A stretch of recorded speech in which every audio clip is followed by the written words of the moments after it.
afternoon. I think the partying for Tottenham took its toll in the second half.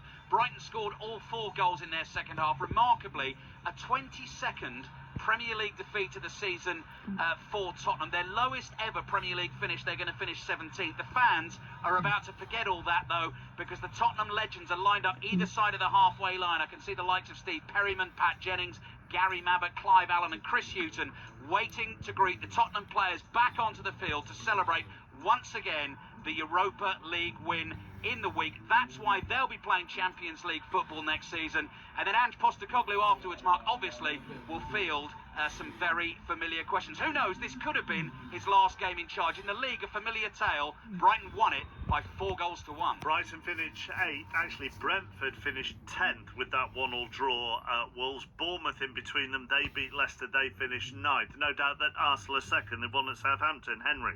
Southampton 1, Arsenal 2. Entertaining game sees Southampton end with the ignominy of a record 30 defeats in the season. Arsenal led through Kieran Tierney's farewell goal. Southampton rallied in the second half, though Ross Stewart flicking ahead at home for his first for the club.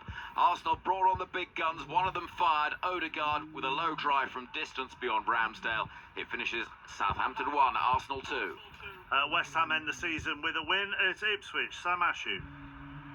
Yeah, finishes Ipswich 1, West Ham 3. Ipswich's Premier League campaign ends in disappointment. Their 9th home defeat in a row. West Ham were just too good today. James Ward-Prowse got his first goal of the season following a mix-up at the back before Nathan Broadhead equalised with a rasp. And talking of rasping strikes, Jared Bowen did the same a couple of minutes later with a brilliant finish past Christian Walton. Mohamed Kudus made it 3. That too a lovely curling strike. But it's been a dire season for West Ham, let's make no bones about it. But they end it with a win in the sun at Portman Road. It ends Ipswich 1, West Ham 3. OK, let's give you all the results and the table. We'll go to Anfield shortly for the trophy lift with John Murray and Stephen Warnock. But this afternoon, final Premier League games of the season. Bournemouth 2, Leicester 0. Fulham 0, Manchester City 2. Ipswich 1, West Ham 3. Liverpool 1, Crystal Palace 1. Ryan Gravenberch sent off in that game as well. Manchester United 2, Aston Villa 0. Emi Martinez sent off in the first half of that game for Villa. Newcastle 0, Everton 1. Nottingham Forest 0, Chelsea 1.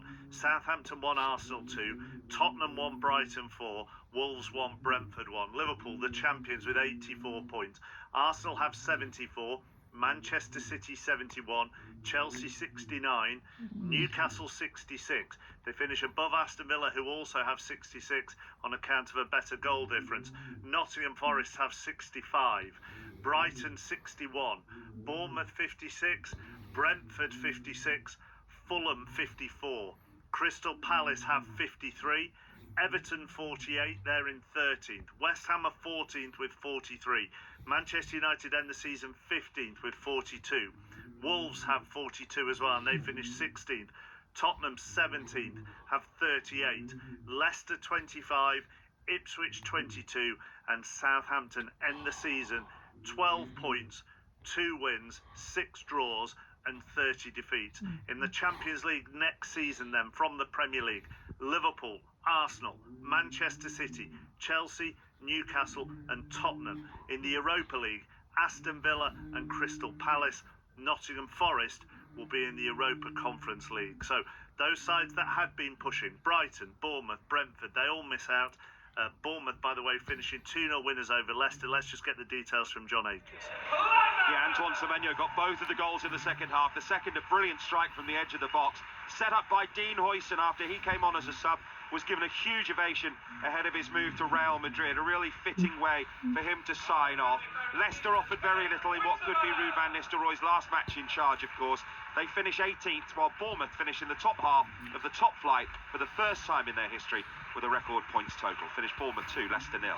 Let's talk to Alan Shearer on Match of the Day tonight, 10:30 on BBC One, and no doubt what one decision will dominate a lot of the discussion.